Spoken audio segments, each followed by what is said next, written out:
on va osciller entre, d'un côté, une interprétation du texte, et d'un autre côté, des œuvres d'art qui nous permettent de la regarder, de la lire. Hein. Avec un côté un peu quand même assez artistique, hein, c'est quand même le but de la chose, parce que l'Apocalypse étant des visions, c'est quand même dur de parler de visions sans les voir, ou les voir d'une certaine manière, hein, sans essayer de les représenter. On n'est pas dans le même registre que les autres livres de la Bible, où on a des récits. Les récits, ça raconte. Des visions, ça doit se voir. En fait, l'Apocalypse, c'est un peu un film mis en image, quoi. Et donc, on va le retraduire en image à travers les représentations d'art. Hein. C'est un peu comme la synopse d'un film. Enfin, je ne sais pas comment vous expliquer ça. Hein. Bien sûr, en jouant en permanence sur le symbolisme.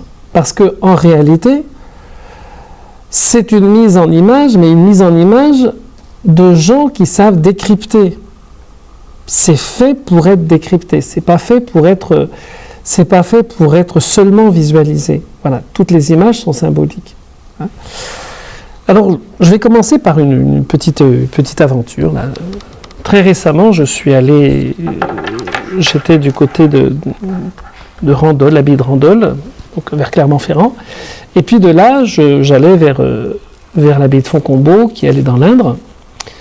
Et toujours, quand je passe quelque part, je m'arrête dans toutes les petites églises qui traînent du coin, surtout quand je découvre, enfin quand je regarde et que je sais qu'elles sont d'époque médiévale.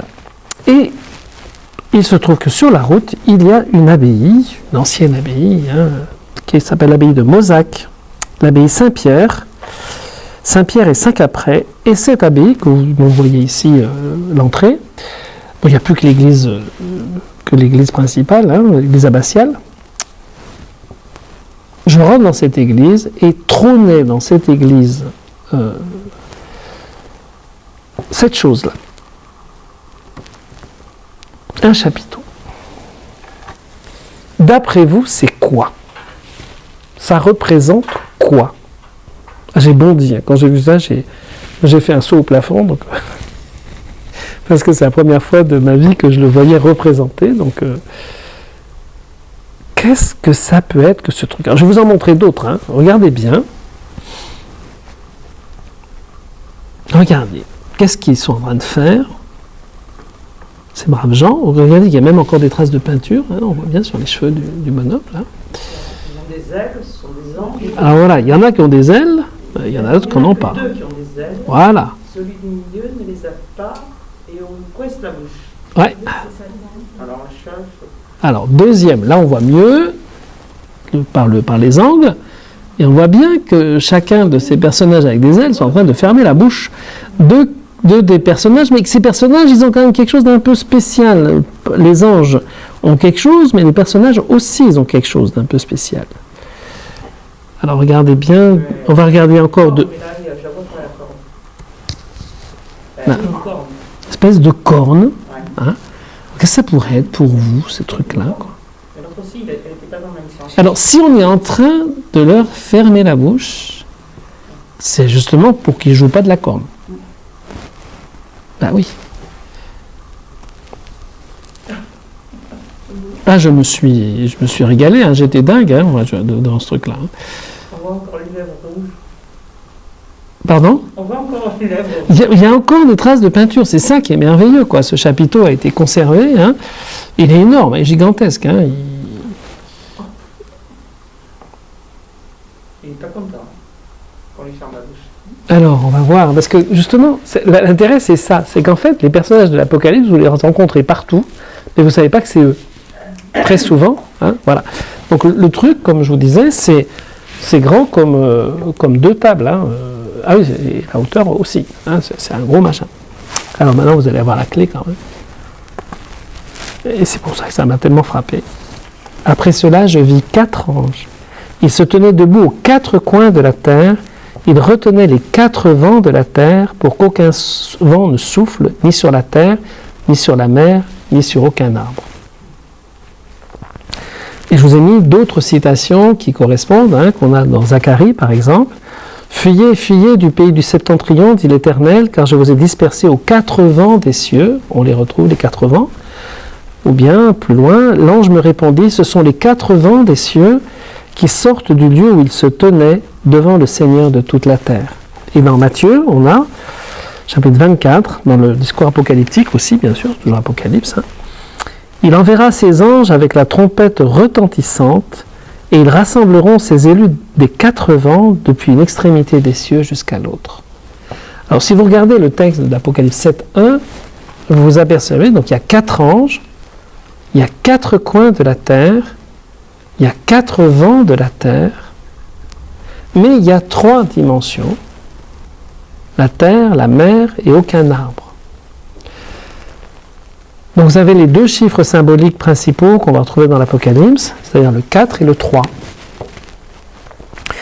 qui vont être combinés de plusieurs manières. Donc soit vous avez 4, 4 ça indique la terre. Donc les 4 vents de la terre, c'est bien dit, aux 4 coins de la terre. Donc la 4 c'est la terre. Et 3 c'est l'espace dans le sens vertical, c'est-à-dire les cieux si vous voulez. Pour les Juifs, il y a les 3 cieux, donc c'est le ciel. Donc 4 plus 3, ça va faire 7, qui va donner le ciel et la terre, la perfection du ciel et de la terre. Et 4 fois 3, vous allez avoir le ciel agissant sur la terre, et ça va être l'histoire en fait, l'histoire sainte. Et donc, vous allez voir qu'à plein de reprises, c'est toujours subtilement dit, mais ça est toujours présent. Quand on va, par exemple, avoir des cantiques sur l'agneau, bien sûr, ça va être soit 4, soit 7, soit 3, les adjectifs qui vont être utilisés. Et à chaque fois, ça voudra dire, je m'adresse à la terre, je m'adresse au ciel, je considère une plénitude créée, 7, ou bien je considère une réalité historique du salut, ça va être 12. Voilà. Et donc, cette histoire-là. Alors,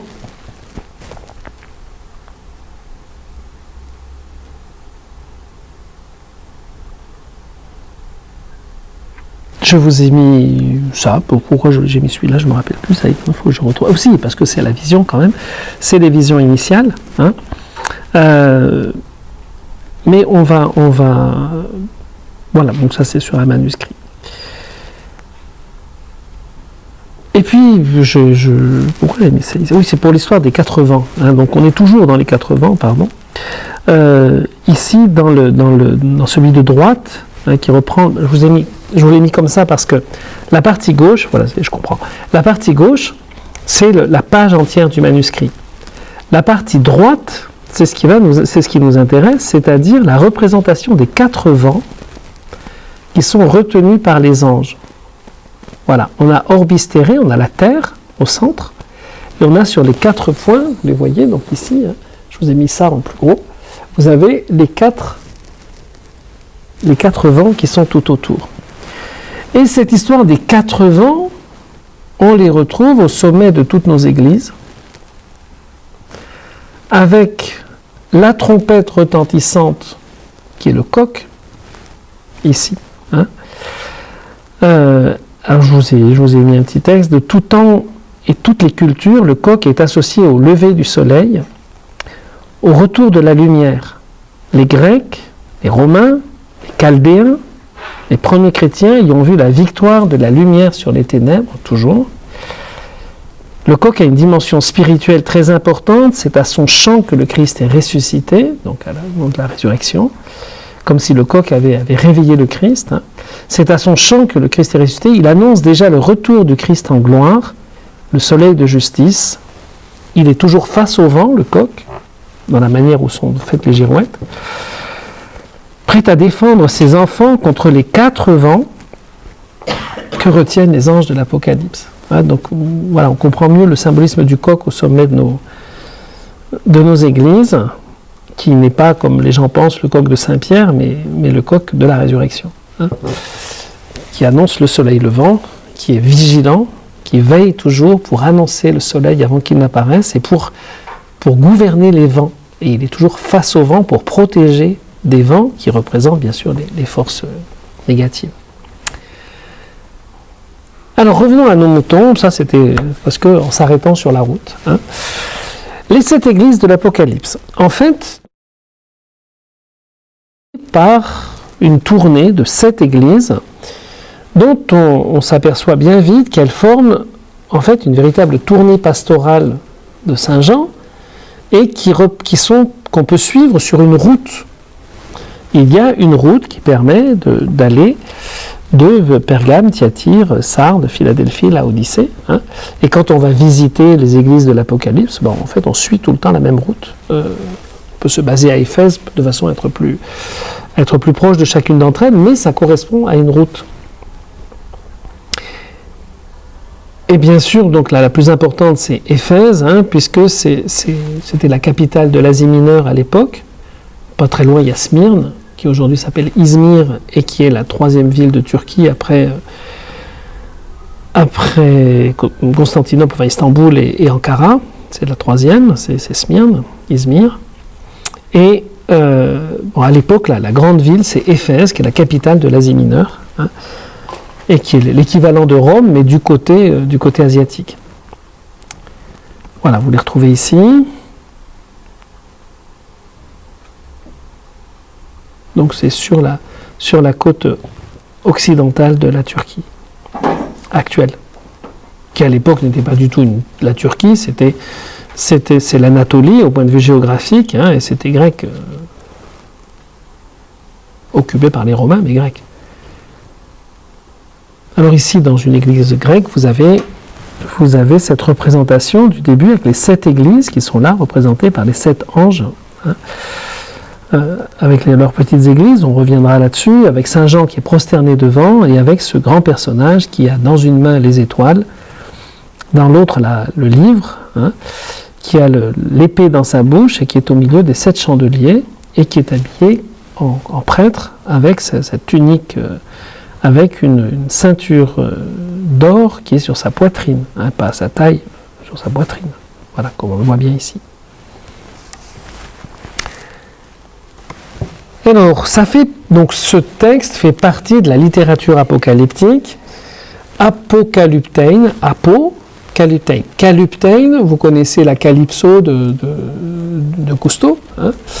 Le Calypto, c'est ce qui est caché. Donc, apocalypteine, c'est envoyer le voile. Voilà. Calypto, c'est couvrir d'un voile, donc c'est la révélation. Découvrir le voile, c'est révéler. C'est donc pas une prédiction de l'avenir, mais c'est lever le voile sur la réalité. Pas la réalité future, la réalité telle qu'elle est. Donc aussi avec ce qui doit advenir, bien sûr. C'est seulement après 70 après Jésus-Christ que le terme désigne un genre littéraire en référence au texte de Saint Jean qui va être célèbre, mais des Apocalypses, il y en a eu beaucoup avant et il y en aura beaucoup après. On peut distinguer 2 manières de parler de littérature apocalyptique, soit un phénomène littéraire très précis qui commence dans le judaïsme tardif au IIe siècle avant Jésus-Christ, donc le livre de Daniel, donc on est dans les années 180, 170 avant Jésus-Christ, jusqu'au 1er siècle après Jésus-Christ, dans les années 90, et puis avec l'apocalypse syriaque de Baruch. Donc en fait, ça nous fait sur 3 siècles à peu près. Dans un sens plus large, c'est donc un courant de pensée, un phénomène spirituel, qui a sa propre théologie, sa propre conception du monde, et qui a des formes littéraires qu'on retrouve partout, donc c'est une manière d'écrire. Alors on va parler un peu de ce genre littéraire. Ce genre littéraire, donc, c'est une certaine manière d'écrire, qui s'est développée donc, dans ces années, dans ces 250 ans, et toujours dans des moments de persécution. Donc c'est dans des moments de persécution qu'on écrit des apocalypses. Ce qui veut dire qu'elles sont faites pour aider les gens à survivre en temps de persécution. Parce que l'apocalypse, elle finit toujours par une catastrophe, c'est-à-dire par le fait qu'au moment où tout s'écroule, c'est là qu'on gagne. Donc plus c'est pire, mieux c'est. Enfin, en gros, c'est ça. Si vous avez vu le Seigneur des Anneaux, par exemple, on est exactement dans ce genre de littérature. moderne bien sûr, hein, mais Tolkien fait de l'Apocalypse en fait. C'est avec une catastrophe à la fin aussi, c'est au moment où tout s'écroule qu'arrive le salut. Alors, on a eu bien sûr les persécutions de l'époque grecque, c'est les Maccabées, hein. Et puis ensuite l'occupation romaine avec la destruction de Jérusalem, et puis les persécutions de Néron, de Vespasien et des autres, hein. Et donc c'est à ces moments-là qu'on a écrit des apocalypses, parce qu'à la fois ça permet de parler dans un langage caché, et en même temps ça permet donc un langage qu'il faut décrypter, qui est censé être écrit par donc c'est ce qu'on appelle la pseudo-épigraphie, c'est-à-dire c'est écrit par on lui donne un nom, mais on lui donne un nom célèbre d'un personnage qui a d'une certaine manière traversé la mort. Hein, donc on va parler de Moïse, dont on n'a pas retrouvé la tombe, l'Apocalypse de Moïse, on va parler de Baruch, on va parler de Hénoch, dont c'est pareil, on nous dit qu'il a été emporté par Dieu, bien sûr Élie, qui est emporté sur le char de feu, et puis bien sûr tous les apôtres, hein, ils vont y passer, quoi. Donc il y a une apocalypse de Saint-Pierre, il y a une apocalypse, voilà. Même il y a une apocalypse de la Vierge Marie qui est assez tardive. Donc ça va être dans un langage de vision, des symboles excessifs et violents, et dans du combat, hein, et pour décrire le combat entre Dieu et Satan. C'est bien pour ça que pour ce qui est de Tolkien, du Seigneur des Anneaux, il y a des gens qui n'aiment pas beaucoup parce qu'il y a l'espèce de monstres voilà, qui sont là, hein, mais il faut bien qu'il y ait des monstres. Les méchants, ils ne peuvent pas être très beaux, quoi. Sinon c'est raté. Le résultat, c'est toujours la victoire de Dieu, heureusement, ça finit bien, toujours, hein. Bon, il y a quand même des morts en cours de route, et donc ça se termine par le royaume de Dieu, et justement, comme dans le monde de Narnia, qui est du même genre, on va quand même ressusciter les morts, hein. Ceux qui sont morts en étant les victimes du combat, ils vont ressusciter à la fin. Il faut quand même que les bons soient tous réunis, hein. C'est bien. En plus de ça, il n'y a pas de hasard. Tout est déjà défini, c'est écrit. Donc l'Apocalypse nous présente des choses, c'était déjà écrit. Simplement, il fallait savoir le décrypter. Vous voyez, c'est comme l'invasion de l'Ukraine, hein, c'était évident depuis à peu près 4 ans, quoi, hein. Enfin, quand on ne connaît pas les milieux, on s'imagine toujours que les chats vont engendrer des chiens, quoi. Je ne sais pas pourquoi, on a toujours ça dans la tête, hein. Bon, c'est écrit, les choses sont écrites, c'est évident que ça va se passer comme ça. C'est prévu, simplement il faut décrypter. Les auteurs du Nouveau Testament ont baigné dans cette littérature. Ils lisaient des trucs qui étaient de ce genre-là, et ça les a influencés, mais l'ensemble du Nouveau Testament n'est pas apocalyptique, bien que dans chacun des évangiles, sauf Jean, mais Jean c'est un peu différent, dans les 3 évangiles, des 3 synoptiques, il y a une apocalypse, quelque part. Donc chez saint Marc, c'est au chapitre 13, bon, vous avez une apocalypse, c'est-à-dire un moment où on nous parle de la fin des temps, et d'un moment où tout va être détruit, il ne restera pas pierre sur pierre, mais celui qui aura tenu jusqu'au bout, celui-là sera sauvé. Dans la transmission et l'interprétation, jusqu'à aujourd'hui, une déformation s'est produite. C'est-à-dire qu'aujourd'hui, quand on parle d'Apocalypse, on n'a retenu que le terrible, la catastrophe. Vous savez, il y a le film Apocalypse Now. Hein, voilà, c'est toujours catastrophique. Mais non, on oublie que le message de la fin, c'est la victoire de Dieu, quoi. Le but de l'Apocalypse, c'est quand même de nous dire, ça va pas bien, mais vous inquiétez pas, à la fin, c'est lui qui gagne. La vérité, elle sera toujours vainqueur. Le mensonge ne peut pas gagner. Mais seulement, il faut avoir de la patience et il faut se battre. Les apocalypses, tout comme les psaumes les plus noirs ou les prophètes, se terminent par une promesse positive. Je vous ai mis par exemple, à la fin du livre d'Amos, au chapitre 9, dans les derniers versets, les 4 derniers versets, à la fin je rebâtirai la hutte de David. Ou bien à la fin du dernier chant du serviteur souffrant, mon serviteur réussira. Le psaume 22, mon Dieu, pourquoi m'as-tu abandonné? Et puis on arrive vers la fin, tu m'as répondu. Tu n'as pas rejeté ni méprisé un malheureux dans la misère. Voilà. On a toujours un renversement de situation dans les textes bibliques. Parmi les éléments propres, il y a d'abord le fait que l'Apocalypse prétend apporter une nouveauté. Quelque chose qui est révélé, donc c'est quelque chose qui est nouveau pour le lecteur. C'est une nouvelle information. Ensuite, c'est toujours, donc comme je vous le disais tout à l'heure, il y a une pseudonymie. On se présente comme un autre personnage, on se donne le nom de quelqu'un d'important qui, justement, parce qu'il fréquente le ciel, peut nous faire une révélation. On n'aura pas une apocalypse de Salomon, parce que Salomon, il n'est pas allé au ciel, quoi. C'est pour ça qu'on aura, par contre, on aura Enoch, oui, d'accord. Ou Esdras, on aura Baruch, voilà. Avec un phénomène d'antidatation, comme je vous l'ai mis, c'est-à-dire que le personnage en question, eh ben, il doit raconter, il doit dire qu'il a vu quelque chose qui serait dans le futur, alors qu'en réalité, c'est dans le présent pour l'auteur qui est en train d'écrire. Comprenez le truc, c'est comme si moi je disais, et alors surgiront, je sais pas quoi,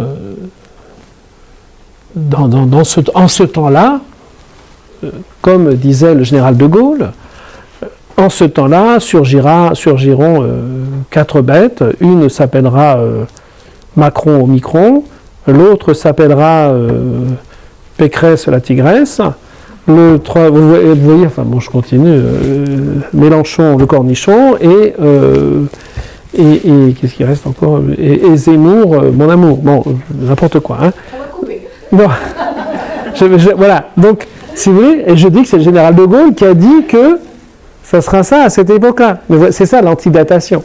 En fait, je suis en train de parler de l'époque d'aujourd'hui, dans un personnage qui est avant, mais je vais changer les noms pour pouvoir leur faire des choses et dire des choses, parce que, en gros, c'est ce que je vois qu'ils sont en train de faire et que je veux qu'ils se réalisent. Voilà. Hein. Donc, c'est ce qu'on appelle aussi en latin vaticinia ex eventu, c'est-à-dire en fait des oracles sur des choses qui sont déjà arrivées, sur des événements déjà arrivés. Voilà. Ensuite, on parle toujours de l'imminence du jour du Seigneur, de la fin de ce monde. Ça ne veut pas dire la fin du monde, c'est la fin de ce monde. Hein. Et qu'il y a toujours ce jour du Seigneur qui va arriver. Il y a un moment qui va être le enfin, quoi. C'est le truc qui va tout rétablir, quoi. On rêve de ce jour-là. Bon, on en a rêvé toute la Bible. Hein. Les prophètes n'arrêtent pas d'en parler de ce jour du Seigneur.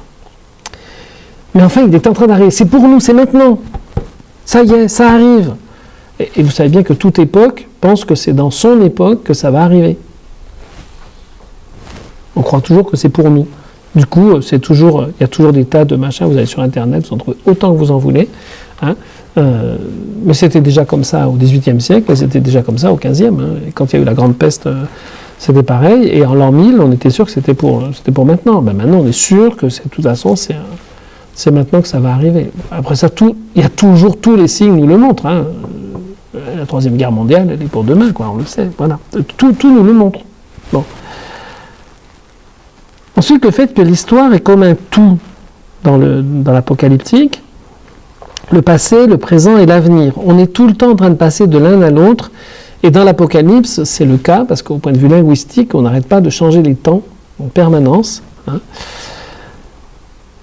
Et comme je vous mets au centre de l'attention, ça n'est pas le cosmos, mais le temps. Le cœur de l'apocalyptique, c'est pas ce qui se passe dans le monde, dans le sens de l'univers, au point de vue de la géographie. Mais c'est le temps qui est important.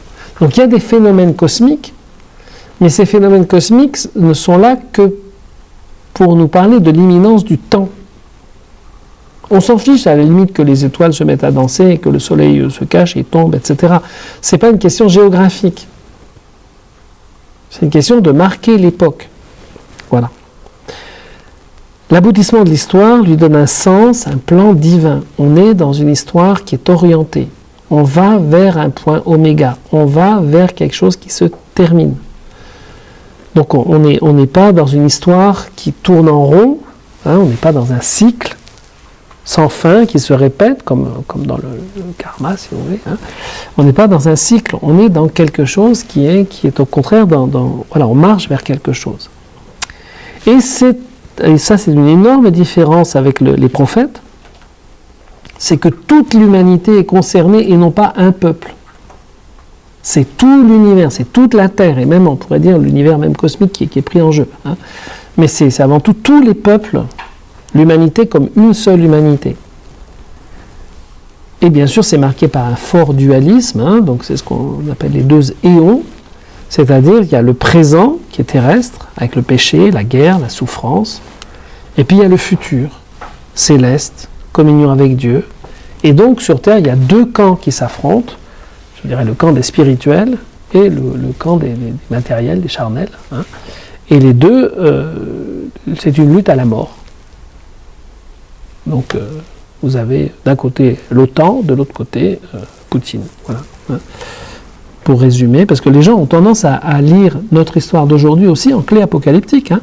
Les gens, ils ont déjà fait l'apocalypse avec ce qui se passe en Ukraine, pour prendre des éléments d'aujourd'hui.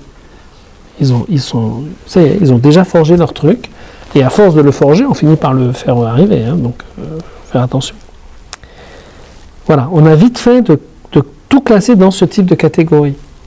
La vision des gens, la vision de l'homme, hein, est souvent dualiste. Il y a les bons, il y a les méchants. Quoi. On est forcément du côté des bons. Hein. On n'est jamais du côté des méchants. Pour les uns, c'est les méchants américains, avec leurs suppôts occidentaux.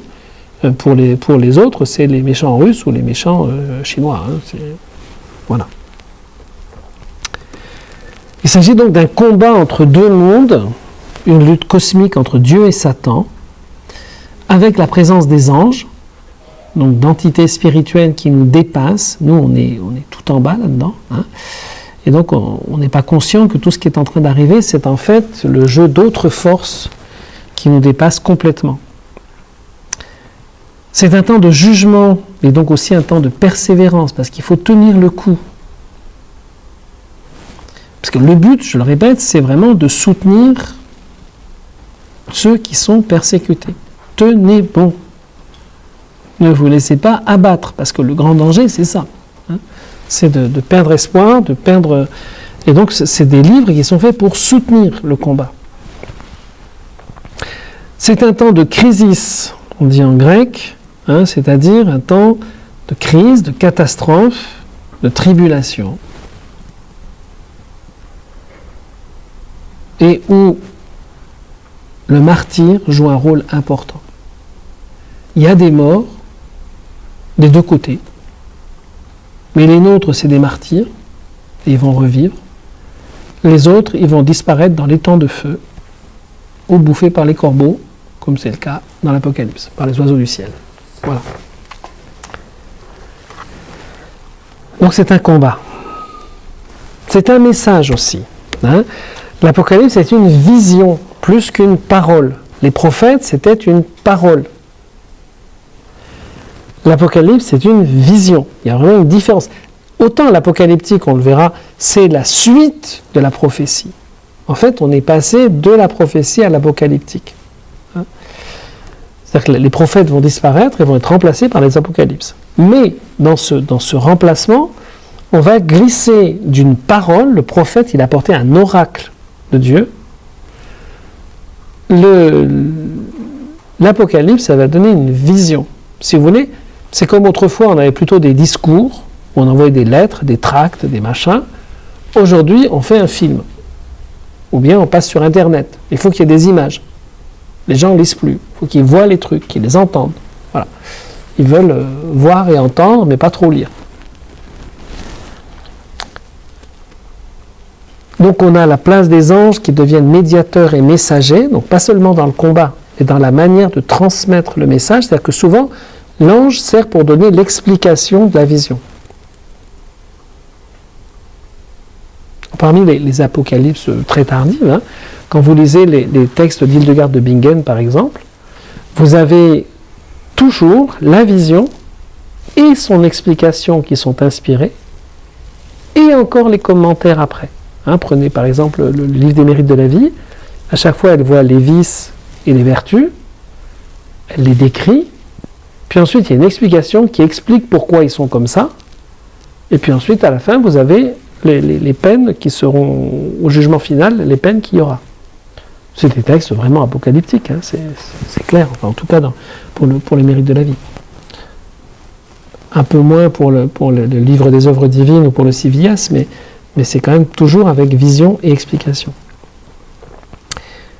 Un langage symbolique, alors avec du symbolisme à tous les niveaux. On a un symbolisme, par exemple, des chiffres, on a commencé à en parler. y a aussi un symbolisme des couleurs, des pierres précieuses, symbolisme des animaux. Donc à chaque fois, quand on va nous dire qu'il est rouge, ou bien il est rouge cramoisi, qu'il y a un tapis d'émeraude, qu'il y a une mer de cristal, voilà, ça va vouloir dire quelque chose. Donc il faut connaître ce langage symbolique, mais surtout pas faire ce qu'on a tendance à faire trop souvent, c'est-à-dire à dire que telle chose égale telle autre. Le langage symbolique, c'est pas comme quand on traduit une langue. Il n'y a pas, pour traduire le langage symbolique, il n'y a pas Google Traduction là. Hein, c'est pas comme ça que ça marche. Vous voyez, autant on y arrive à peu près pour traduire du français à l'italien ou de l'italien au français, autant du symbole au mode conceptuel qui est le nôtre, on n'y arrive pas. Parce qu'on est dans un monde sémitique qui n'est pas conceptuel. On n'est pas dans un monde d'idées. C'est pas évident à comprendre ça. Hein. La Bible, surtout l'Ancien Testament, mais la Bible en général, sauf quelques textes comme le livre de la sagesse, bon, parce que c'est grec, mais on est dans un monde qui n'est pas conceptuel. L'hébreu n'a pas le concept. Pour ça que par exemple le zéro en hébreu, ça n'a pas existé jusque très tard, hein, le 2e siècle à peu près, et encore par l'influence grecque, ou 3e siècle, par l'influence grecque. Il n'y avait pas le zéro. Il n'y a pas la nullité. Donc on ne pourrait pas dire que Dieu il a créé le monde à partir de rien. Rien, ça n'existe pas. Rien en soi, ça n'existe pas. Rien, c'est un concept. C'est une idée, rien. Parce que nous, on pense rien toujours dans l'absence de quelque chose. Essayez de penser à rien. Ben, vous ne pensez pas à rien. Parce que, il y a tout un sketch de Raymond DeVos là-dessus. Hein. Voilà. Vous vous rappelez, rien, c'est déjà quelque chose, puisqu'il y a moins que rien. Et puisque avec 3 fois rien, on fait quand même quelque chose, quoi. Hein, donc, vous voyez, bon, enfin, je ne vous refais pas le sketch, hein, mais voilà. Donc, rien, ça n'est pas rien. Voilà. Donc, du coup, le langage symbolique nous aide à mettre des images sur des choses qui sont que nous, on décrit en langage conceptuel. Voilà. Et puis parfois, la multiplication des symboles, ça finit par tourner à l'allégorie. Alors pourquoi je vous ai écrit ça ? Parce que, effectivement, à force de mettre des symboles, ça devient impossible à voir. On se met à voir des trucs il faut décrypter image par image, l'une après l'autre, sinon on obtient un machin complètement délirant, quoi. Quand l'agneau, on vous dit qu'il a 7 cornes, alors déjà 7 cornes sur un agneau, c'est pas très beau à voir, bon, et puis qu'il a des yeux partout, au dedans et au dehors. Bon, là, vous n'arrivez plus à rien comprendre. Et puis qu'il est immolé mais debout. Enfin bon, il faut décrypter image par image l'une après l'autre. Qu'est-ce que c'est le symbolisme de l'agneau ? Qu'est-ce que c'est le symbolisme des cornes ? Qu'est-ce que c'est le symbolisme des yeux ? Qu'est-ce que c'est que, voilà, immolé ? Qu'est-ce que c'est que... Vous voyez, il faut arriver à décrypter le truc, mais ça devient de la grammaire, quoi. Alors, quelques-unes des apocalypses apocryphes qu'on appelle intertestamentaires. Vous voyez, le beau monstre à cette tête-là. C'est beau, hein ? Voilà. Donc, les apocalypses apocryphes, alors intertestamentaires, ça veut dire qu'ils sont ni dans l'Ancien Testament, ni dans le Nouveau Testament, mais qui sont dans la période entre les deux. C'est-à-dire 1er siècle avant Jésus-Christ, 1er siècle après Jésus-Christ. Hein, c'est cette période-là.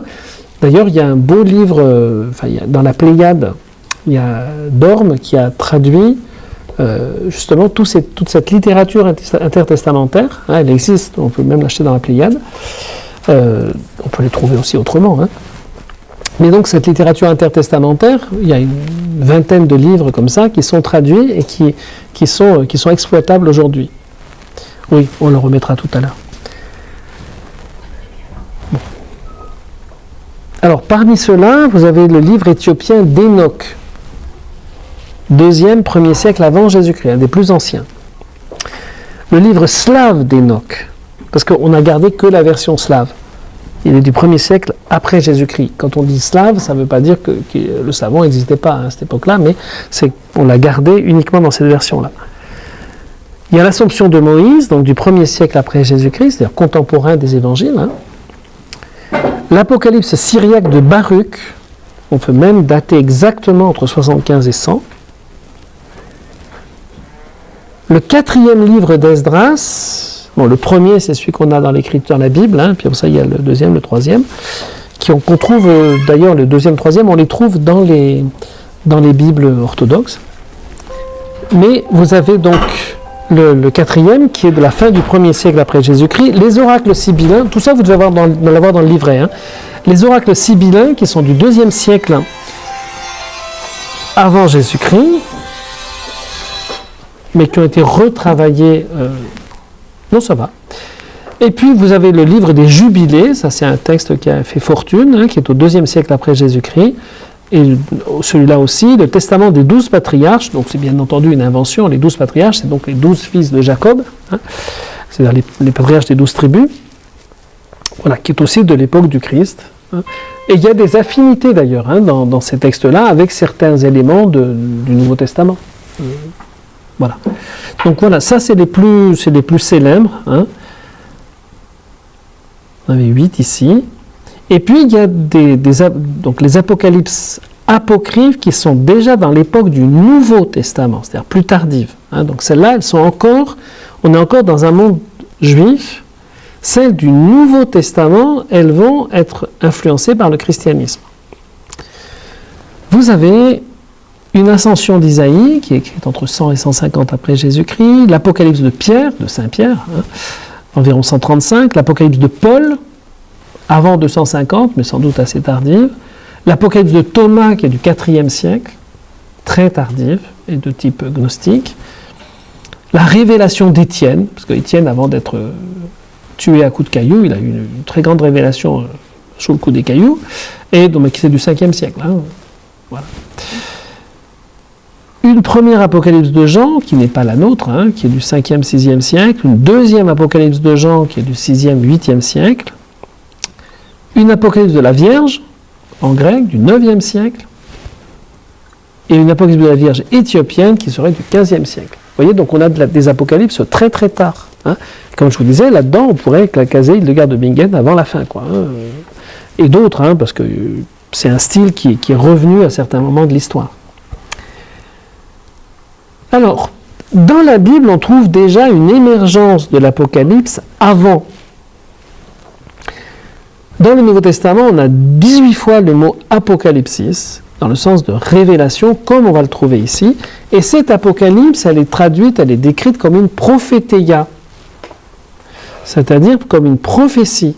Comme je vous disais, il y a un prolongement entre la prophétie et l'apocalypse. Hein, on passe de l'un à l'autre. Jean est le serviteur comme les prophètes. Hein, les prophètes sont des serviteurs. Ézéchiel, Jérémie, voilà. La prophétie finit au 5e siècle à peu près, avant Jésus-Christ. C'est pour ça que quand Saint Jean le Baptiste apparaît au 1er siècle, ça fait déjà 4 siècles qu'on n'a plus de prophétie. Hein. C'est pour ça que c'est si étonnant. Et puis elle continue avec le courant sapientiel, et puis finalement ça devient le courant apocalyptique en même temps. On a les livres de sagesse qui vont être rédigés parce qu'en époque grecque, ça sera plus facile de reprendre des textes de sagesse, et puis ensuite le courant apocalyptique. Les éléments fondamentaux de la prophétie sont gardés, mais une différence entre prophétie et apocalypse existe. 1. La vision prévaut sur la parole. C'est des choses qu'on a déjà vues. Vision. 2. La dimension sociale disparaît. On va être plus dans un salut individuel. On va avoir beaucoup moins le désir d'influencer sur la vie sociale, sur la vie de la société. Les prophètes, c'était des gens qui intervenaient auprès du roi, qui soulevaient la population, qui pouvaient même parfois renverser le roi, qui pouvaient oindre un nouveau roi.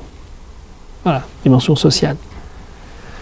Troisième point, le futur va prédominer sur le présent, c'est-à-dire qu'on va projeter les choses vers l'avenir. Et puis, le fait que la prophétie, comme je l'ai déjà dit, ça concerne un peuple à un moment donné. Alors que l'Apocalypse, ça concerne toute l'histoire et le monde entier. L'Apocalypse va émerger, et on le voit dans le livre d'Isaïe assez bien. Parce que Vous savez que le livre d'Isaïe, c'est en fait un livre qui est fait de 3 livres et pas mal d'ajouts. Il y a d'abord un proto-Isaïe qui est dans les 40 premiers chapitres, disons, 1 à 39. C'est à l'époque de la monarchie, vers 700. Il y a un roi. Isaïe rentre dans le temple, il va voir Dieu comme un roi, avec les anges qui se crient « Saint, Saint, Saint, le Seigneur ». Puis mais Dieu est sur un trône, donc voilà. Puis ensuite, il y a un deutéro-Isaïe qui va être écrit dans la période où on pense au retour d'exil. On va enfin pouvoir revenir. Allez, on rentre, c'est merveilleux, tout est beau. Puis ensuite, il y a un 3e Isaïe, on est rentré d'exil, mais c'était pas tout à fait ça, quoi. Alors ça sera plus tard. Il y aura un futur glorieux, un futur radieux, comme disaient les communistes. Les communistes sont très apocalyptiques. Il y a toujours le radieux futur. Pendant ce temps, dans le présent, on trime, on crève, on n'a rien à manger, mais il y a un radieux futur. C'est pas du tout la même chose. Dans la vision communiste, c'est de l'idéologie, quoi. C'est de l'idéologie. On est en train de bâtir un monde futur qui n'arrive jamais, quoi. Ça dépend de nos forces. Alors que dans la vision prophétique, c'est que on est dans un état catastrophique, mais l'espérance nous permet de tenir, quoi. C'est pas du tout la même chose. Il n'y a pas une idée d'exploitation, une idée au contraire d'aider les gens à tenir, parce qu'on ne peut pas faire autrement. Donc on a ici la prophétie, c'est un peu dans sa réalisation et puis sa projection vers le futur. La prophétie, voilà. Donc l'annonce d'un retour, puis on revient, et puis finalement, non, ça sera dans le futur. C'est bien, l'Ancien Testament, le Nouveau Testament, l'Apocalypse.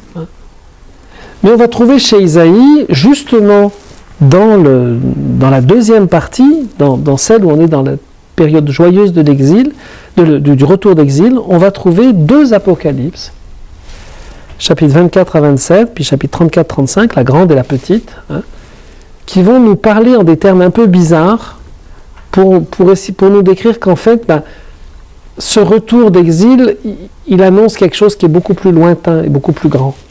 On commence déjà à voir ça. Ensuite, avec le retour d'exil, on va avoir Zacharie, qui va de nouveau avoir un peu des éléments apocalyptiques, mais c'est le retour d'exil. Et puis on a un deutéro-Zacharie qui lui est carrément une apocalypse. On a un 2e Zacharie qui va être ajouté. Et puis c'est pareil dans le livre de Daniel. Alors Zacharie, ça se passe au moment du retour d'exil. Daniel, ça se passe au moment de la persécution des Maccabées. On est en pleine persécution, et puis on nous annonce que, mais Daniel, il avait déjà prédit qu'il y aurait 4 époques qui se suivraient, et que dans la 4e époque, on aurait enfin la victoire. Donc c'est pour aujourd'hui, parce que si vous lisez bien, c'est aujourd'hui que ça se passe. Voilà. Donc il y aura un grand bonhomme qui s'appellera Napoléon, disons, qui fera, mais ça ne marchera pas. Et puis après lui, il y aura... voilà, et puis finalement, il y aura un micro-Macron, et c'est à cette époque-là que, heureusement, arrivera le Sauveur. Voilà. Vous voyez, Donc voilà, vous avez cette succession d'époques, il y a toujours des ères qui se suivent, des grandes ères historiques, et forcément, si on lit bien, nous, on est à l'époque de la dernière ère où ça va se passer. Voilà. Et donc, c'est ce qui se passe dans le livre de Daniel. Donc ce sont des apocalypses. Donc dans l'Ancien Testament, on en a des apocalypses.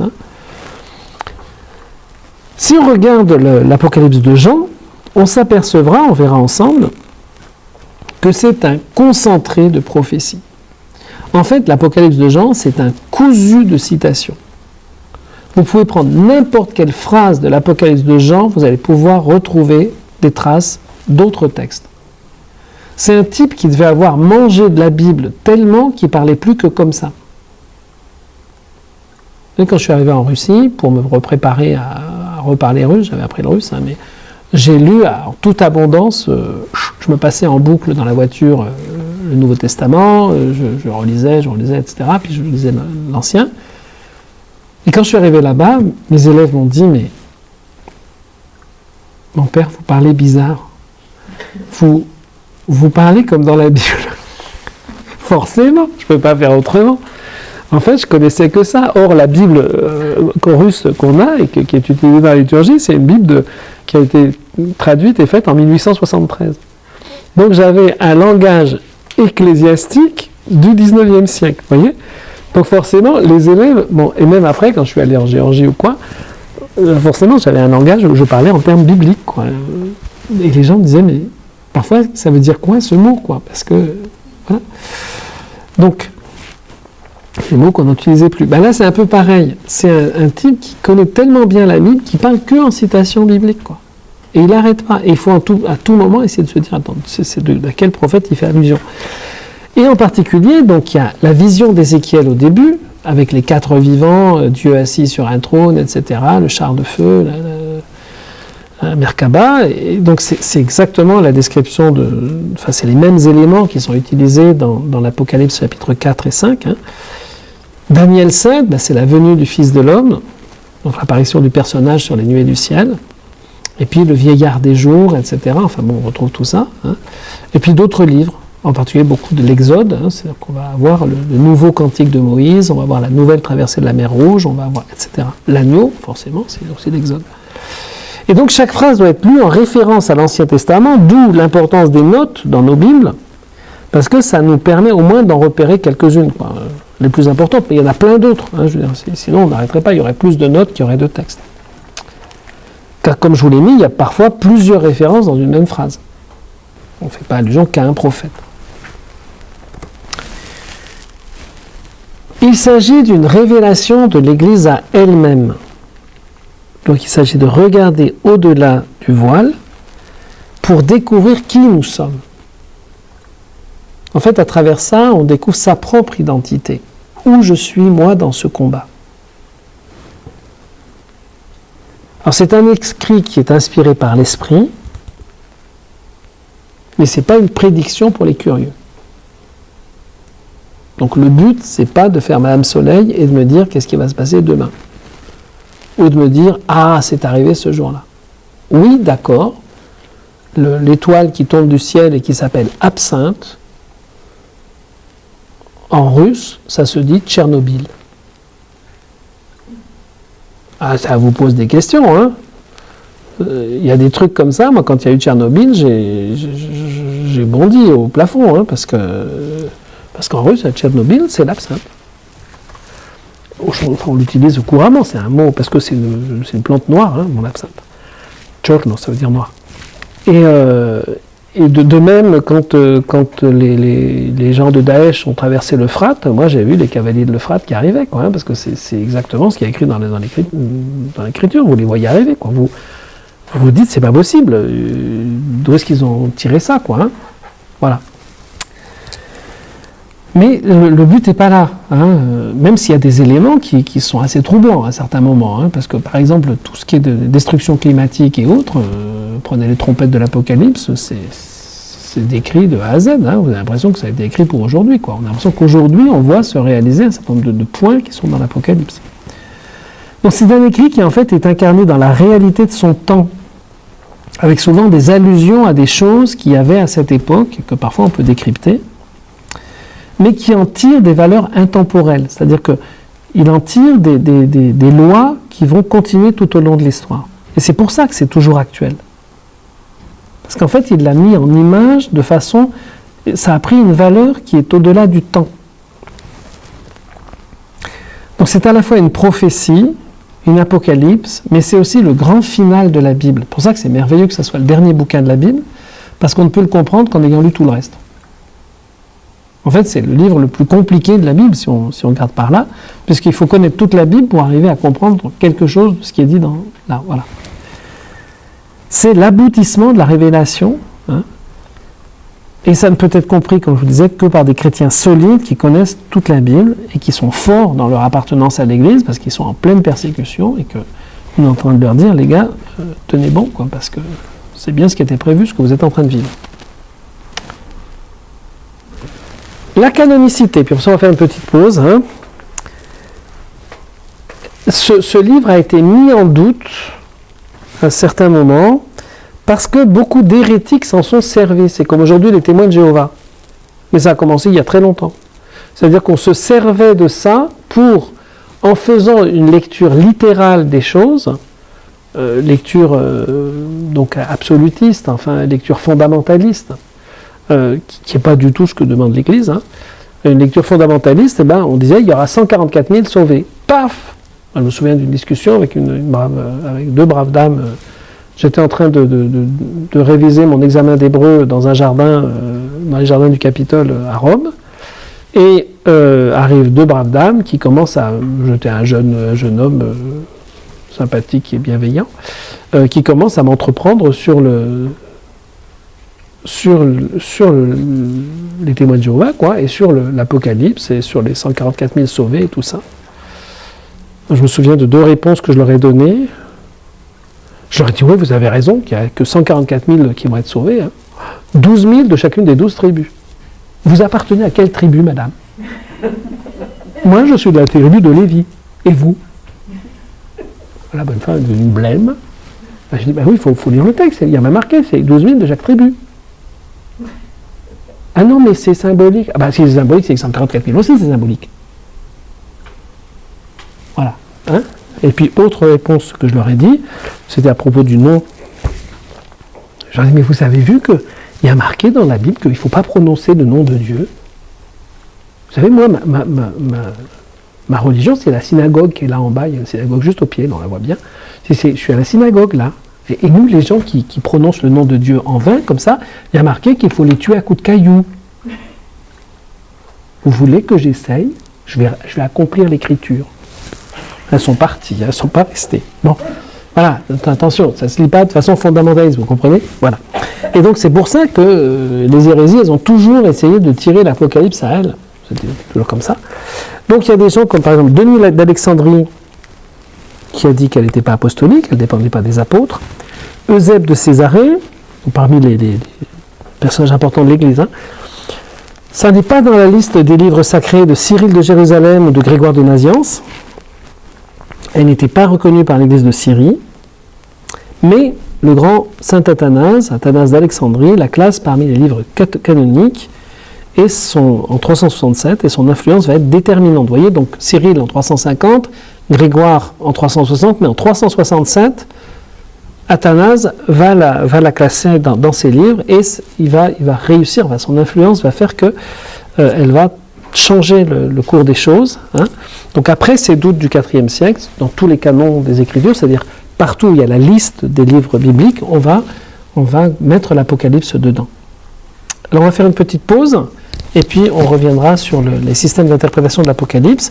Voilà, le cours d'aujourd'hui, c'est plus un cours d'introduction pour arriver à suivre les choses. Hein, et après ça, le deuxième cours, ça sera on fera un panorama de la Bible avec les Béatus de Lébiana. Voilà. Petite pause. Merci. On résume en 3 grands types d'interprétation: spirituelle, christologique, historico-chronologique, pas christologique, mais chronologique cette fois-ci, et historico-critique. Spirituelle christologique, c'est-à-dire c'est l'interprétation des pères de l'Église des premiers siècles, principalement en Occident, c'est-à-dire chez nous, pas les pères orientaux. Hein. C'est pas vraiment des commentaires directs, mais c'est des renvois pendant qu'ils font. En fait, il n'y a pratiquement pas de commentaire de l'Apocalypse. C'est pour ça que le Béatus de Lébiana sera si important, parce qu'il n'y a pas de commentaire d'Apocalypse chez les pères. Ils ont peur de ce bouquin. En revanche, en commentant d'autres livres, ils vont faire des renvois à l'Apocalypse. Voilà. Et ils voient l'Apocalypse non pas comme une succession d'événements, mais comme le sens de l'histoire qui va vers la victoire finale du Christ. C'est un peu Saint Paul, hein, qu'à la fin, tout lui sera soumis, quoi.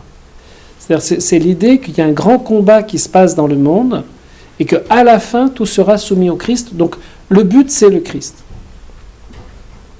L'histoire de l'Église va reprendre celle du Christ avec ses souffrances et sa résurrection. Alors, ce type de vision est défendu encore aujourd'hui. Patrick Delaubier, paix à son âme, il est mort il n'y a pas longtemps, Patrick, hein, il avait écrit un beau bouquin dans lequel il disait que, en fait, c'était à l'époque de Jean-Paul II, hein, Et il disait, l'Église est en train de vivre son dimanche des rameaux, avec les journées des JMJ et tout ça. Il disait, l'Église est en train de vivre son dimanche des rameaux. Nous allons entrer dans la semaine sainte, aller vers le vendredi saint, donc, avec la persécution et la mise à mort de l'Église, comme le Christ. On ne veut pas le voir, hein, mais l'Église est dans le corps du Christ. Les pères disent, elle va vivre la même chose. Donc du coup, eux, ça permettait aussi, dans certaines périodes de persécution, de traverser des choses, hein, en disant, on va vers une résurrection. Parce que la victoire finale, c'est la résurrection.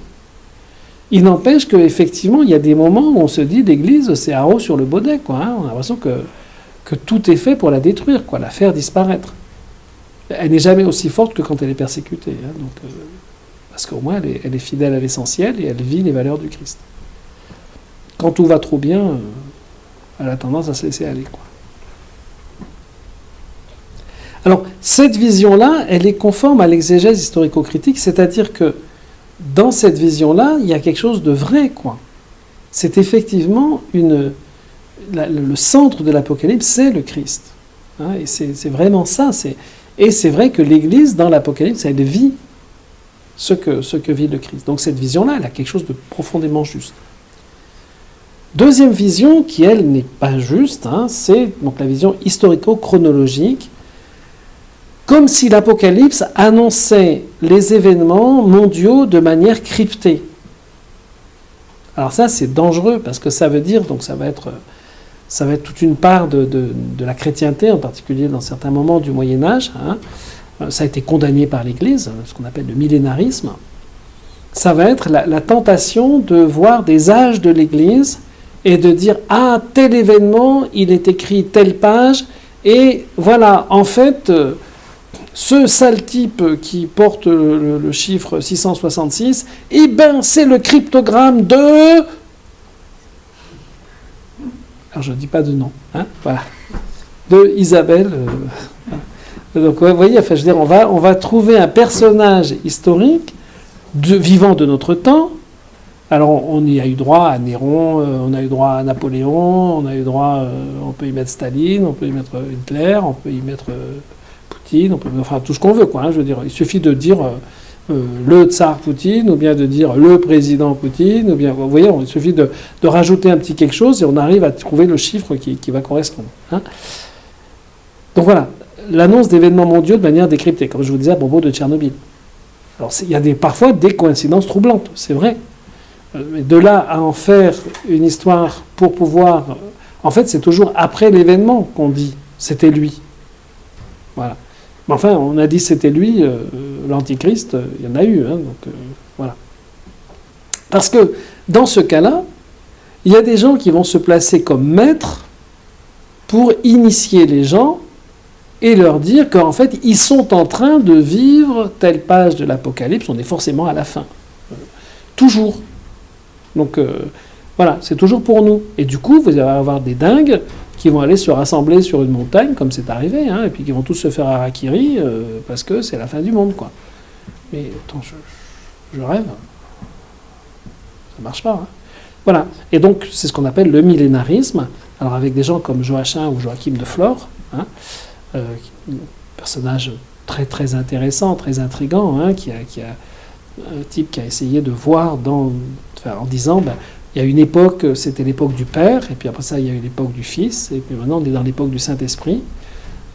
L'époque du Père, c'était l'époque des couples mariés, etc. L'époque du Fils, c'était l'époque du clergé. Et l'époque du Saint-Esprit, c'est pour nous les moines.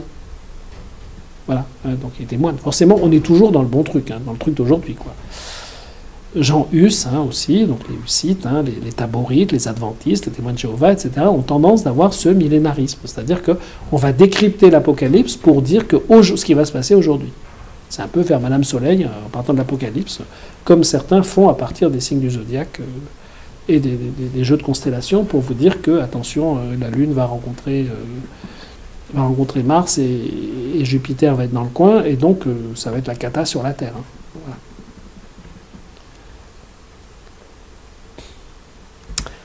La troisième vision, la vision historico-critique, qui sera un peu la nôtre, mais sans oublier, on n'oubliera jamais la première, hein, celle la christocentrique.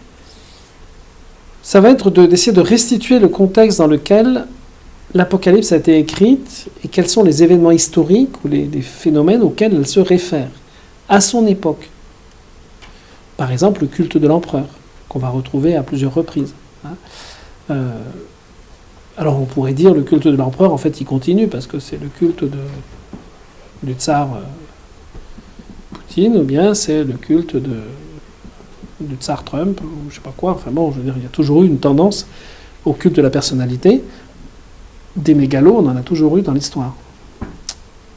Donc cette vision historico-critique, elle est nécessaire, mais elle n'est pas suffisante pour recueillir toutes les résonances du texte. C'est-à-dire que ce texte, il fait bien sûr référence, parce que l'auteur vit dans un certain milieu, dans une certaine époque, et il ne peut pas faire autrement que de faire référence au milieu dans lequel il vit, donc c'est important de le voir, mais ce n'est pas suffisant, parce qu'en fait, ça va beaucoup plus loin.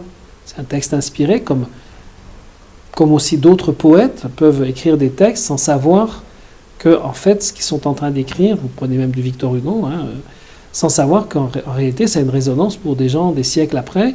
On en vibre encore et on se dit, mais c'est incroyable. Par exemple, pensez à Notre-Dame de Paris.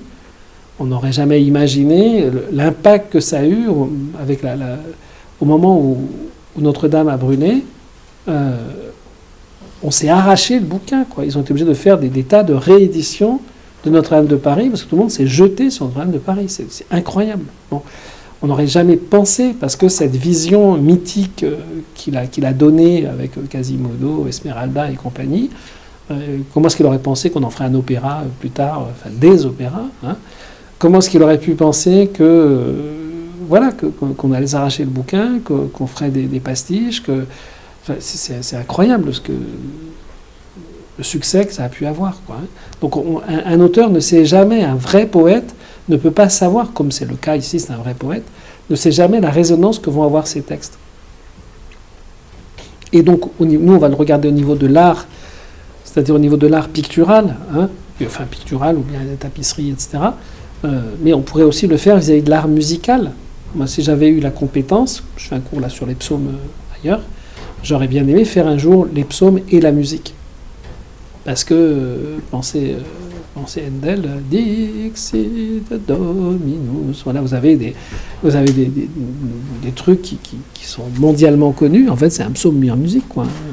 Et vous pouvez prendre des choses même beaucoup plus récentes. Un jour, j'étais dans un magasin en Israël et j'entends le truc. Et c'était Le Seigneur est mon berger, quoi, mais sur un air moderne. Enfin, mais c'était ça en hébreu.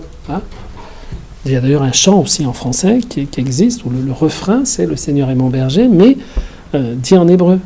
Et donc les gens ne pigent pas qu'en fait c'est ça, quoi, un air moderne assez célèbre, qui parle de la Shoah, enfin, qui parle... voilà. Donc voilà, on a vu ces trois types de lecture. Alors, qui est-ce qui l'a écrit? Bon, d'abord, il y a une hypothèse sur le fait qu'il y aurait plusieurs documents. On laissera ça de côté parce que ça ne nous intéresse pas. Nous, ce qui va nous intéresser, c'est la lecture du texte tel qu'il est aujourd'hui. Quand on dit plusieurs documents, c'est que un auteur final aurait rassemblé différentes apocalypses. Au niveau de la date, c'est grâce à saint Irénée de Lyon qu'on peut situer à peu près, donc on pense entre 95 ou 96, donc on peut dater vraiment de façon très précise. Saint Irénée de Lyon, qui vit au début du IIe siècle, dit « Il n'y a pas très longtemps que l'Apocalypse a été vue, non pas écrite, mais vue, puisque c'est une vision, presque au temps de notre génération, vers la fin du règne de Domitien. » Alors, comme on sait que Domitien il a vécu de 80 à 96, voilà, ça donne vraiment une fourchette qui a toujours été plus ou moins reconnue par les exégètes. Robinson, lui, a posé, enfin Robinson c'est c'est un exégète contemporain, a posé l'hypothèse que ça serait en fait avant et que ça serait pendant la persécution de Néron. Ça aurait été 20 ans avant, en pensant que c'est davantage ces événements-là auxquels il fait référence. En réalité, on peut penser, donc en se servant de Robinson, que le texte aurait pu être écrit effectivement sous Domitien, mais avec une référence pour l'auteur à ce qui s'est passé sous Néron. C'est-à-dire que l'auteur est en train d'écrire, mais il parle d'événements qui se sont passés 20 ans avant ou 15 ans avant. Comme nous, on pourrait aujourd'hui écrire un bouquin, par exemple, en faisant... Bon, c'est un peu tard maintenant, mais on aurait pu faire référence au général de Gaulle, ou bien 20 ans après la Deuxième Guerre mondiale, c'est-à-dire dans les années, disons vers 59, voilà, à l'époque de mes parents, quoi.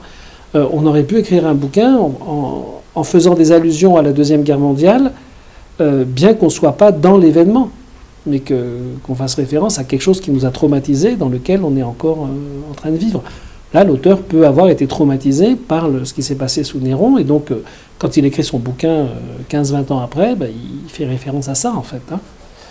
Voilà.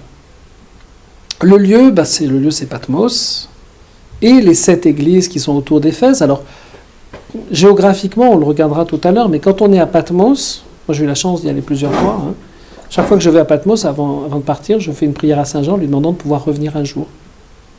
C'est un lieu tellement beau, vous allez voir ça, les images tout à l'heure. On est dans un monde complètement idyllique, on est sur une île de la mer Égée, entre le ciel bleu et la mer bleue, et les maisons blanches. Bon. Et donc quand on est à Patmos, en fait, on est tout près de Koussadassi, c'est-à-dire le port d'Éphèse. Hein.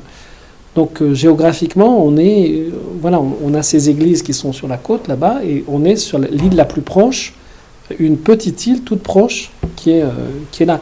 Ça appartient à la Grèce, donc la première fois que j'étais allé, on était parti du Pirée, on avait passé toute la nuit en bateau, on était arrivé le lendemain là-bas. Après ça, les autres fois, non, toutes les fois que j'emmène un groupe, je fais le contraire, c'est-à-dire qu'on va voir les églises de l'Apocalypse et on fait une excursion à Patmos, parce que c'est beaucoup plus court, en 2-3 heures, on est à Patmos, quoi. Hein, voilà. L'auteur, il se présente comme étant Jean. Mais Jean, c'est pas forcément l'apôtre. En tout cas, ce qui est sûr, c'est que c'est pas le même que celui qui a écrit l'Évangile et les Épîtres. C'est pas du tout le même grec. Ou alors, c'est qu'il a pris un secrétaire qui savait vraiment pas écrire, quoi, qui était nul. Hein. Bon. Parce que c'est vraiment pas, on n'est pas dans le même univers. Même des mêmes réalités, par exemple, le mot agneau, c'est pas le même dans l'Évangile, et il emploie un autre mot pour, comme il dirait agneau d'un côté et tout le temps brebis de l'autre, si vous voulez. Enfin, il emploie 2 mots différents. Hein. C'est amnos et puis arnion. C'est 2 mots qui correspondent pas, quoi. Et pour d'autres choses. Et puis surtout, enfin, on en parlera, c'est pas le même pas le même type de langage, quoi.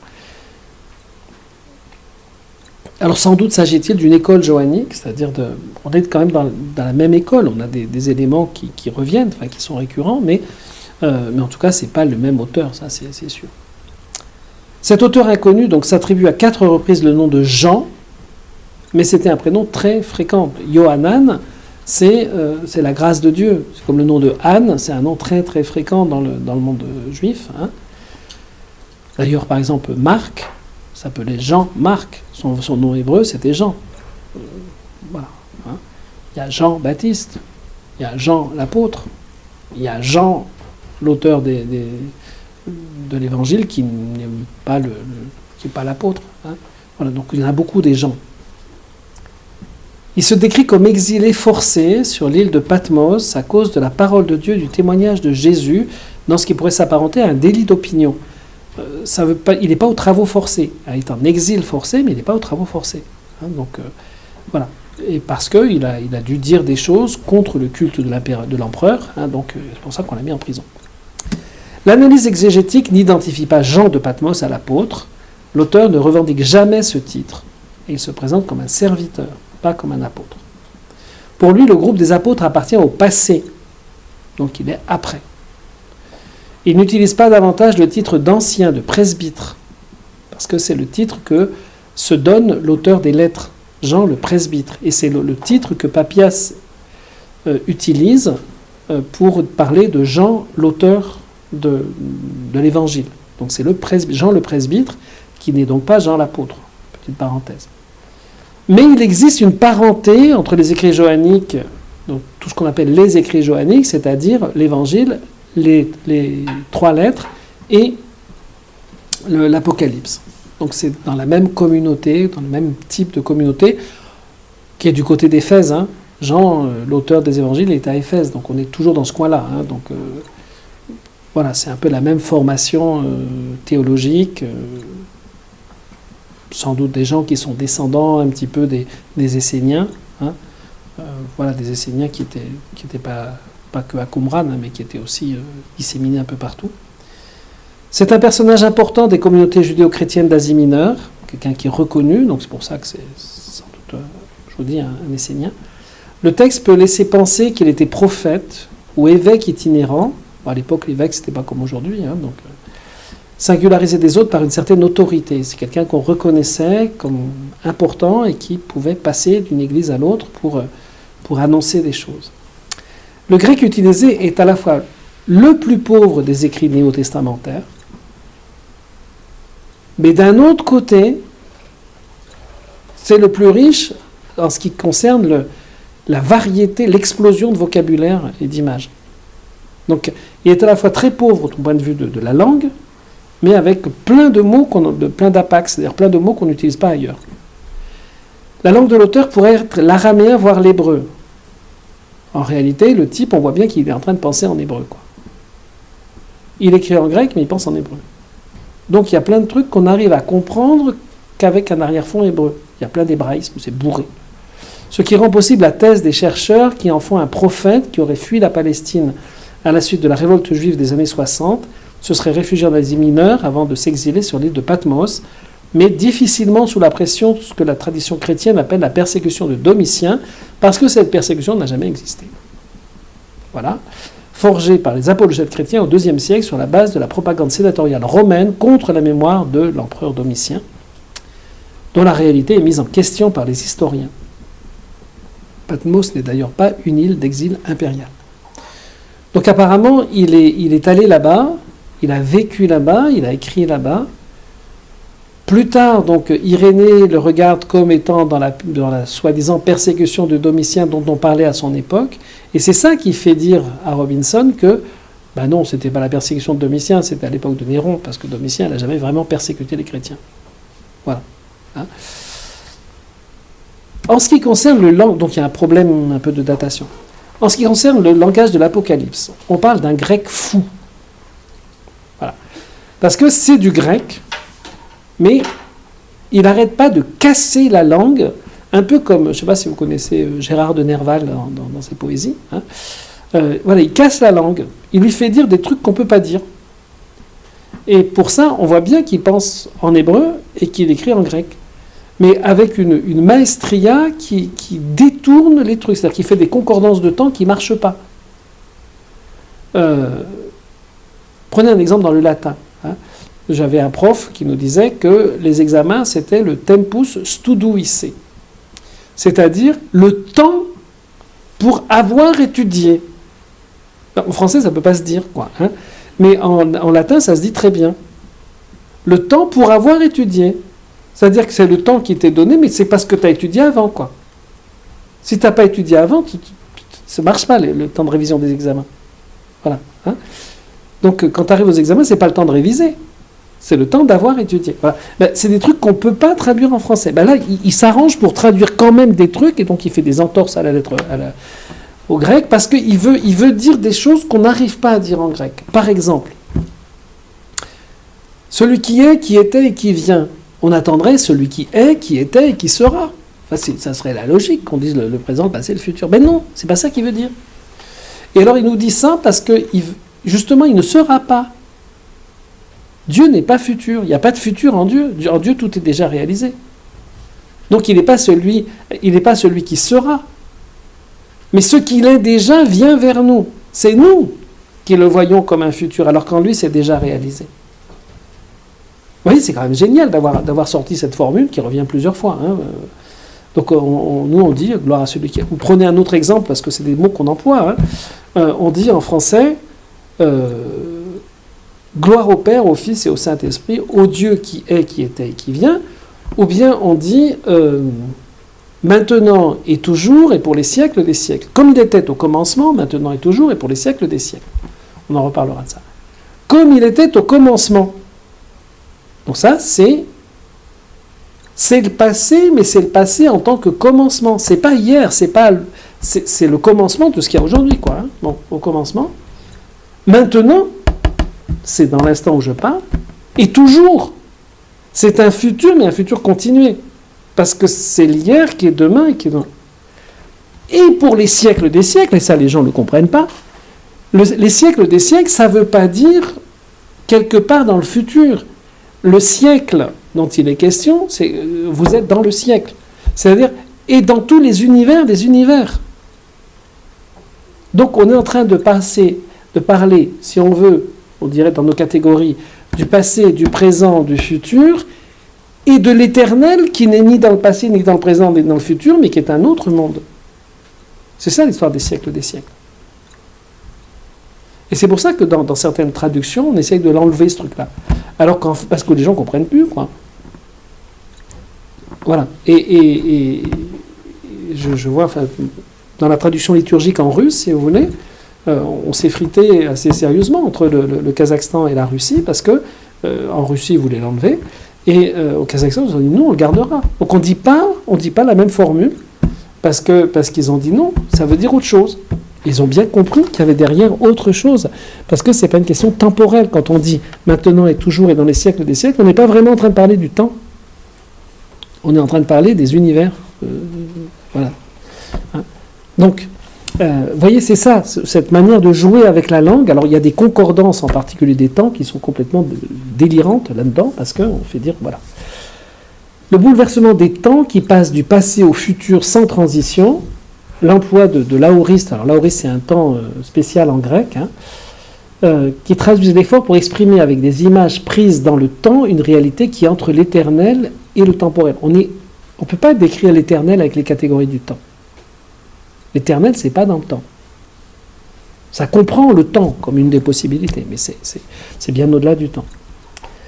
Le monde du rayonnement de la lumière intemporelle sur notre monde changeant. La lumière est toujours la même, c'est le monde qui change. Les symboles sont une langue conventionnelle qui n'est pas notionnelle, j'insiste sur ça, donc on n'a pas de notion, on n'a pas d'idée. Hein, on n'a pas l'humilité, on n'a pas la bonté, on n'a pas ça. À la place, on va avoir l'agneau, on va avoir le roseau, on va avoir ce que vous voulez, mais on n'aura pas ces notions-là. Les concepts sont absents. Tout est sensation. C'est un peu comme dans le Cantique des Cantiques, on est dans la sensation. Il faut sentir les choses. Il faut se laisser impressionner au niveau sensoriel. On va goûter, on va toucher, on va sentir, on va voir des couleurs, voilà, c'est ça. C'est une expérience sensible qui est transcendée. Il s'agit d'éprouver le texte, de le décrypter avec son intelligence et sa sensibilité réunies. Symbolise des nombres, des couleurs, des pierres, des animaux, j'en ai parlé, des lettres, des métaux, des plantes, etc. Un langage extrêmement précis et rigoureux, et qui n'admet pas la rationalisation de la foi. Voilà, c'est un langage qui est rigoureux, mais qui n'est pas rationnel. Donc c'est la synthèse de tout l'Ancien Testament qui utilise des images de la tradition biblique et qui donc font interpréter dans cette tradition-là. Parce que le symbolisme a quelque chose qui est universel, mais qui est quand même toujours teinté d'une tradition. C'est-à-dire que, d'un certain côté, à la limite, tout le monde peut comprendre un symbole. Si on parle de symbole du carré, du triangle, etc., il est finalement compréhensible, le pain, de l'agneau. Bon, c'est compréhensible par n'importe quelle personne de n'importe quelle culture. Mais il est toujours employé dans le cadre d'une culture. Donc il y a sa propre syntaxe. On ne peut pas mélanger. On y reviendra, mais prenez par exemple, il y a un exemple que j'aime bien citer, on peut en citer beaucoup d'autres, mais vous voyez toujours Saint Antoine avec son petit cochon. Et les gens, ils pensent, Saint Antoine, il a vaincu ses passions, parce que son petit cochon, c'est celui qui est à l'intérieur de lui-même, quoi. C'était un gros cochon, en fait. Et il a réussi à vaincre ça, quoi. Il a domestiqué son cochon. C'est pas du tout ça que ça veut dire. Voilà, exactement. C'est que dans le cochon, tout est bon. C'est que le cochon, il est capable de transformer en quelque chose de comestible même les ordures. Et il en fait quelque chose où tout est mangeable. Ça veut dire que Saint Antoine, il a su se servir même de ses passions, même de ses de ces épreuves et de ces tentations pour en faire quelque chose à la gloire de Dieu. Voilà, c'est ça que ça veut dire. Alors, vous comprenez que forcément, si on interprète, on voit un cochon, on dit bon, ça veut dire sans discernement, qui mange n'importe quoi. Mais non, c'est pas ça que ça veut dire dans le cas présent. Hein. Dans d'autres cas, ça voudra dire celui qui n'a aucun discernement. Il ne faut pas donner les perles au bourseau, c'est ça que ça veut dire. Bon. Pareil, prenez le scorpion, prenez n'importe quel symbole. Hein. Donc, les concepts, voilà. Donc, un livre d'espérance, je vous l'ai dit, donc c'est la lecture de l'Apocalypse doit inviter le croyant à une espérance lucide. C'est pas une question d'optimisme ou de pessimisme, c'est une question de réalisme. Il faut savoir regarder les choses en face. Voilà, il faut savoir appeler les choses comme elles sont. Et donc, on va essayer de les traduire, de les décrire. Si on doit foncer à la guerre, il faut foncer à la guerre. Il ne faut pas faire semblant de croire que ça ne va pas arriver, parce que sinon, on va nous tomber dessus. Regardez ce qui se passe actuellement. Hein. Elle va nous tomber dessus, on aura dit, mais non, il ne le fera jamais. Mais, au lieu de dire, il ne le fera jamais, prépare tes armes. Et c'est vrai pour nous aujourd'hui. Il ne s'agit pas de dire, mais non, là, il ne fera rien, vous inquiétez pas, on va faire des sanctions économiques. Mais, peut-être, mais pendant ce temps, préparez le fourbi, parce que c'est pas dans 10 ans. Hein. Si il a commencé, il continue. Hein. Bon. Vous voyez ? Donc, il faut se grouiller. Il ne faut pas se laisser prendre de vitesse. Bon. Ben, c'est ça, l'Apocalypse, elle est lucide. Elle dit le combat que tu es en train de mener, que tu es en train de vivre, c'est un combat d'éternité. Tu es en train de jouer ton va-tout, ton tout pour le tout. Aujourd'hui, dans ta vie. Parce que tu n'auras pas une autre de vie, tu n'as pas une vie de rattrapage. Donc, elle te présente une vision de l'histoire présentée comme un vaste mouvement de purification et d'adhésion. Dans ta vie, il faut que tu te purifies et que tu adhères. Tu entres dans le mouvement. Une réalité qui dépasse l'histoire et qui est toujours présente, éternellement, parce qu'il y a une réalité éternelle qui brille sur notre monde temporel. Et ce qu'il faut, c'est aller dans le soleil, quoi. Il faut aller vers la lumière. Nos vies, elles sont rythmées par le temps, la vieillesse et la mort. Et tu n'as pas de temps à perdre. Parce que de minute en minute, tu vieillis. Tac, tu as les grains de sable qui tombent. Et à la fin, le sablier, il est vide. Et si tu l'oublies, eh ben, tu vas te faire avoir, c'est tout. Il sera trop tard. Sur ta tombe, on écrira « trop tard ». Pof. Voilà. Et pourtant, tu as eu des avertissements tout le temps de ta vie. C'est ça, l'Apocalypse. Hein, c'est tous les avertissements que tu n'arrêtes pas d'avoir. Mais finalement, il y a une immense espérance au terme de l'histoire. Donc il faut rentrer dans ce mouvement, parce qu'on va vers quelque chose de beau. Ça vaut le coup. Plutôt que de te planquer dans un coin et faire semblant. Ça vaut le coup de se jeter dedans. Et ça peut commencer aujourd'hui. Cette espérance, elle est faite pour des gens qui aujourd'hui s'engagent vers ce qui n'a pas de fin. Pour prendre 2 exemples, hein. Dans la règle de Saint-Benoît, il y a marqué au début, qu'est-ce que c'est que la sagesse ? La sagesse, c'est de faire aujourd'hui ce qui vous sera utile pour l'éternité. Tout simple, hein. C'est ma loi, puisque je suis oblat bénédictin. Donc, faire aujourd'hui ce qui te sera utile pour l'éternité. Et puis, dimanche, on va fêter la sainte de ma paroisse, la bienheureuse Marie de Jésus, de l'huile Martini, hein, celle qui a fondé le monastère de la Servienne, là-haut. Elle a un texte où elle dit « Mes sœurs, mais qu'est-ce que vous êtes en train de vous battre pour des broutilles ? Vous me faites penser à un homme dont la maison serait en train de brûler, avec ses parents qui sont dedans, ses frères et sœurs, etc., et qui serait en train de nettoyer ses vêtements parce qu'il est taché par la suie. » Je trouve très belle l'image. Hein. Voilà. Il est en train de se dire « Oh, ça salit ce truc. » Ils sont en train de crever. Et toi, tu penses que « Ah non, j'ai sali mon vêtement. » Oh, voilà. Bon, c'est ça. Hein, l'Apocalypse, elle nous met face à ça. Elle contemple le déjà arrivé qui est pourtant toujours encore en route. C'est déjà fait. Et pourtant, ça se développe dans le temps. Voilà. Pour tous les hommes, la même attente s'exprime. La différence, c'est que pour Jean, donc pour nous les chrétiens, l'espérance est dans son principe déjà réalisée. C'est déjà fait dans le Christ. Mais pourtant, ça doit être réalisé parce que cette victoire du Christ, elle suppose la participation libre de chaque individu, et ça c'est le temps. Chacun y adhère. C'est une participation consciente et volontaire à la victoire. Et ça demande une libération de toutes les fibres de l'être. Donc c'est quelque chose qui est présent. Celui qui mange ma chair et boit mon sang a la vie éternelle, et moi je le ressusciterai. Il l'a, mais ça sera. Il est celui qui est, qui était et qui vient, c'est, et ça sera pour nous. Ce que nous sommes n'a pas encore été clairement dévoilé, dit la première lettre de Saint Jean. Bienheureux les mendiants de l'esprit, le royaume des cieux est à eux. Il est à eux. Mais voilà. Hein, donc il y a un présent qui est lié à un futur, mais qui n'apparaît pas encore. Donc nous sommes les 544 000. Si nous voulons, si nous y entrons, quoi. Comme les apôtres, l'Apocalypse invite à regarder plus loin, plus haut. Un monde nouveau est déjà né, ne le voyez-vous pas, il apparaît déjà. Hein, c'est Isaïe qui dit ça.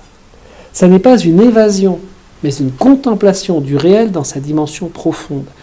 Il s'agit de vivre à deux niveaux simultanément. Être dans le réel, mais en sachant que ce réel porte une autre réalité. C'est-à-dire, c'est un peu comme quand on marche à la lumière des étoiles. On marche en se guidant sur les étoiles. Alors, on est sur la terre, mais c'est ce qui est dans le ciel qui nous guide. C'est le chemin des étoiles, le chemin de Compostelle. Après ça, l'Apocalypse, c'est comme un torrent, un bouillonnement, hein, qui entraîne vers la Jérusalem céleste. Donc c'est pour ça qu'il y a cette superposition d'images. Hein. Et il ne faut surtout pas se laisser prendre à la lecture littérale, mais non plus pas se laisser prendre par sa fantaisie. Ah ben moi ça me dit ça. Bon, on s'en fout de ce que ça te dit.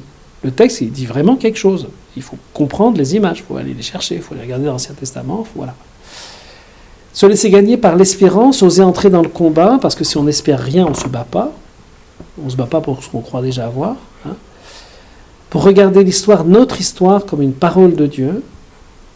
Et puis on a dans l'Apocalypse, on verra, hein, je t'ai aimé, va dire le Christ à un moment, et Saint Jean va dire, il nous aime. C'est très beau, c'est dans le début de l'Apocalypse, hein, je t'ai aimé, dit. C'est dans les lettres de l'Apocalypse, hein, car je t'ai aimé. Et puis, Saint Jean va nous dire, dès les premiers versets, il nous aime et il nous a sauvés par son sang. Voilà. C'est un passé et c'est un présent. Accepter que toutes les tribulations ne soient offertes que pour faire grandir notre libre réponse d'amour à l'amour et que la dimension profonde de notre vie nous échappe. Parce qu'en fait, notre vie, c'est une fenêtre sur l'infini. On va finir avec ça, parce qu'après ça, je vais être obligé de m'arrêter. Je regarde un peu, est-ce que j'en ai encore beaucoup? Oui, on verra la structure la prochaine fois. On va faire encore les deux derniers cadres. Dans une vision d'ensemble, donc l'apocalyptique juive, c'est une apocalyptique juive, vraiment, c'est profondément juive. Mais au centre du message, il n'y a pas le devenir du monde, mais Jésus-Christ. Si vous voulez, dans le monde juif, si vous voulez, au niveau de la compréhension de l'histoire, dans un monde oriental, plus extrême oriental, on va voir le temps comme un cycle qui tourne. L'éternel retour des choses. Et ce cycle qui progressivement nous tue, parce qu'à la fin on meurt. Hein. Tous les jours c'est pareil, mais à la fin, nous on n'est pas pareil. Quoi, hein. Bon. C'est le temps des poètes. Hein. Sous le pont Mirabeau passe la Seine et mes amours. Mais moi je disparais progressivement. Quoi, hein. Autant suspend ton vol et vous, heure propice, suspendez votre cours. Hein. Le temps s'en va, m'échappe et puis moi je passe. Bon. Mais c'est un temps cyclique qui nous tue. Dans la vision juive, c'est un temps qui a un commencement et qui va vers quelque chose, qui va vers une fin. Il y a un commencement, c'est le début de la Genèse, et on va vers une fin. C'est l'apocalyptique de l'Ancien Testament. Dans le temps chrétien, et c'est là qu'il y a un passage, le temps a un centre.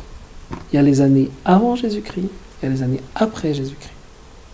Le centre, c'est Jésus-Christ. C'est là où l'infini a touché le temps. Et pour ressortir du temps, il faut passer par lui. Donc il faut soit dans le sens prophétique pour ceux de l'Ancien Testament, soit pour nous c'est retour à Jésus-Christ. C'est-à-dire que c'est ce qu'on appelle le mémorial. Et à chaque messe, il est présent, il est là. On est reconnecté à ce moment unique du temps. Voilà, c'est le sens de la mémoire dans le monde hébreu, dans le monde chrétien. La rupture entre les deux mondes, le présent et le futur, qui est anticipée en Jésus-Christ. En Jésus-Christ, l'Éternel a touché le temps. Le jour du Seigneur est double, il est déjà présent dans la résurrection du Christ, mais il les a attendus dans le retour du Christ. L'histoire a un centre plus qu'une fin, c'est ce que j'essaie de vous dire. Dans l'Apocalypse, on va avoir la variation de thèmes récurrents, parce que toute l'Apocalypse, c'est la révélation de Jésus-Christ. C'est toujours la révélation de Jésus-Christ. Elle le révèle lui. C'est la compréhension de son mystère. Donc, au début, il y a marqué révélation de Jésus-Christ, Apocalypse de Jésus-Christ. C'est-à-dire, c'est la révélation de quelqu'un. Ça peut être pris dans un sens subjectif, objectif. C'est-à-dire, si je dis la révélation de Marie-Dominique, ça peut vouloir dire que tout d'un coup, elle nous est révélée. On ne savait pas, c'était le chef de la mafia de Marseille. La révélation. Elle s'est révélée tout d'un coup. Ou bien, ça peut vouloir dire, c'est la révélation que nous fait Marie-Dominique sur quelque chose. Voilà.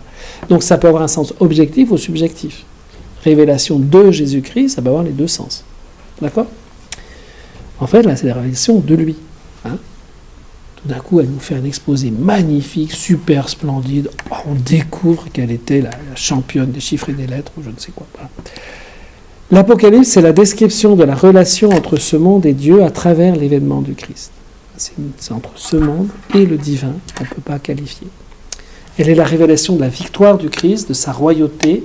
Son nom est le nom même de Dieu. Il est le Seigneur, l'Alpha, l'Oméga, le premier, le dernier, le principe et la fin.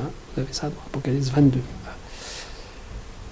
Alors la prochaine fois, je reviendrai sur vous me direz qu'on recommence avec la structure, parce que je vais oublier où est-ce qu'on s'est arrêté. On s'est arrêté à parler de la structure. Ok ?